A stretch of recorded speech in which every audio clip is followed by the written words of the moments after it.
Department says that it hopes a meeting over recent xenophobic attacks in KwaZulu-Natal will go a long way towards ensuring the protection of nationals from other countries in various communities. Minister Lindiwe Sisulu met African diplomats with the Minister of Police Bheki Cele and the Minister of Home Affairs to chart a way forward regarding the violence.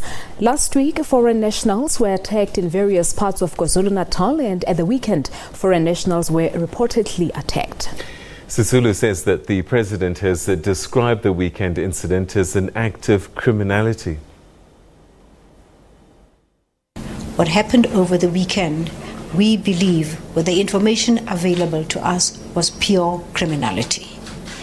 However, today we went beyond the matter of criminality and we dealt with a matter that some ambassadors feel is still xenophobic and happens on a regular basis, and we're going to sit down and deal with this matter. The good thing about the meeting we had today, we are now involving the representatives of other countries, because they are responsible for their citizens in our country. We need their help to deal with this matter. We've been dealing with this matter with NGOs and the churches, and it is not getting better in places. In some places it does get better. But when we are joined by representatives of those countries, then we will be able to get to the bottom of this, which means that in this particular situation we are in, it is not a criminal versus an innocent. We have situations where we're not able to draw the line about who did what at what time. But we want to assure everybody in this country that we are doing everything in our power to make sure that everybody is safe. That's the International Relations Minister Lindiwe Sisulu meeting with African diplomats, and to talk to us a little bit about that is one of them, the Zambian High Commissioner Emmanuel Mwamba. Thanks very much for joining us, Your Excellency. It must be concerning to you, particularly a country that's close to South Africa, seeing the developments that have been taking place over the past week or so. First, we should acknowledge and thank the South African government for the speedy manner in which they responded to attend to these concerns. The occurrence in Durban is extremely worrying because of the history of xenophobic attacks, especially the ones that occurred in 2008. We've seen some recurrence in 2015, 2016 and 2017. So although the matter could be perceived to have occurred in a local manner in Durban, we have all parties and stakeholders have to come quickly together to ensure that they are not widespread, that foreign nationals don't live in fear and feel insecure in this country. So the authorities from South Africa really gave us proper formal assurance, and the level of seriousness they attached to the meeting. 2 cabinet ministers came, and the police commissioner with some provincial commissioners. I think that alone gave a lot of assurances. So what assurances did the authorities give you? It clearly shows that they are on this matter, that they don't have to wait for anyone to alert them or alarm them to the situation. That is a matter that they are also not pleased to see occur anywhere in the country. All right, so what was agreed would be a way forward? What actual things are going to be done? No, first of all, this was a preliminary meeting. There's another meeting that has been called for Friday. But our concern is just the foreign nationals in South Africa, that they should feel safe, that that these attacks do not spread anywhere else, and that any attack, any injury to any foreign national should be dealt with very quickly and stemmed from that way. I think most of us as African diplomats felt assured that government is on this matter. Did you bring to their attention, there are some leaders that seem to be saying things that are not helpful in a situation like this, and we're seeing that videos even from as far back as a year ago resurfacing of what things leaders have said. Is that something that you were engaged with when you met? Of course, our appeal, we recognize that South Africa is going to national elections on 8th May 2019. The environment is there's tension in the environment, and there's sensitivity.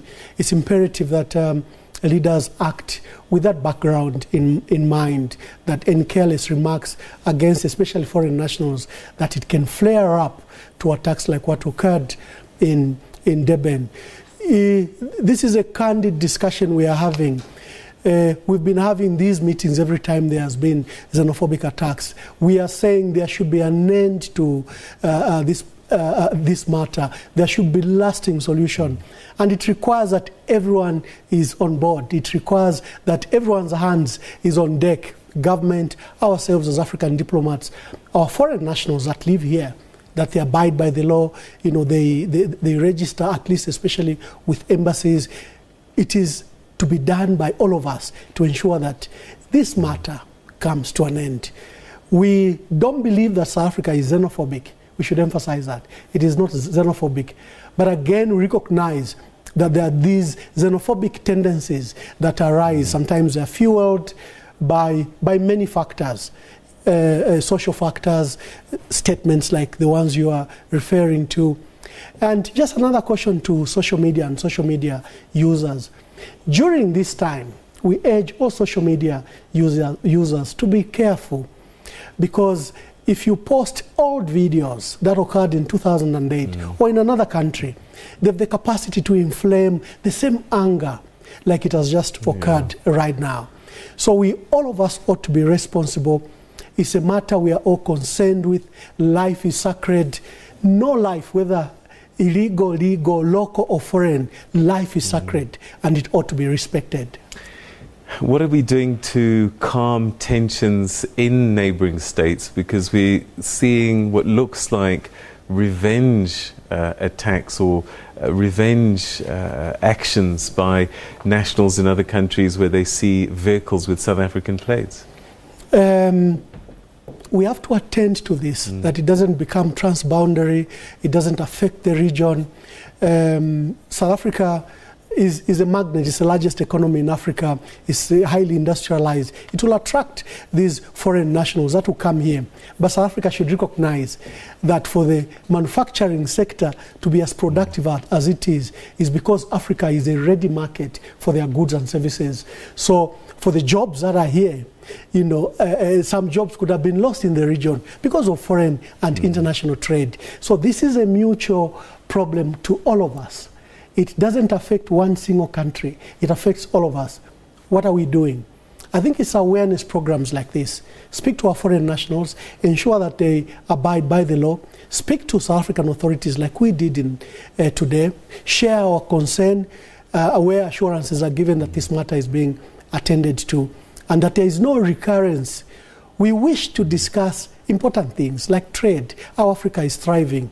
We should not meet to discuss a matter like xenophobia. It's a stain on all our conscience. All right, okay. High Commissioner, perhaps as a final question, people might say, look, we've had these conversations before and we've put plans in place, interventions, recommendations, and yet we're here again having this conversation. Perhaps we're acting much quicker. Do you think that we are really embracing the plans and the recommendations that have been put following previous incidents, or could we be doing more? We should do more. Remember, at a continental level, the African Union is speaking about a borderless Africa. They are talking about free trade area. SADC is talking about the same things. We all recognize these borders are artificial. The move is for Africa to be one people, one united. And these messages don't seem to filter to our local communities. So we need to do more. That they accept brother to brother. That it doesn't matter who is with you, let's share the opportunities. The opportunities could be in Zambia, they could be in South Africa, they could be in Nigeria. Let us share those opportunities. But again, my appeal is for all of us during this period to be sensitive in the manner we are conducting ourselves, to ensure that we don't post those old videos, not to inflame emotions and not to stir a problem that we are already handling. Okay, Your Excellency, we're going to have to leave it there. Thanks very much indeed for joining us and giving us these important words that our people should take on board. Thank you so much. Thank you. Thank you very much.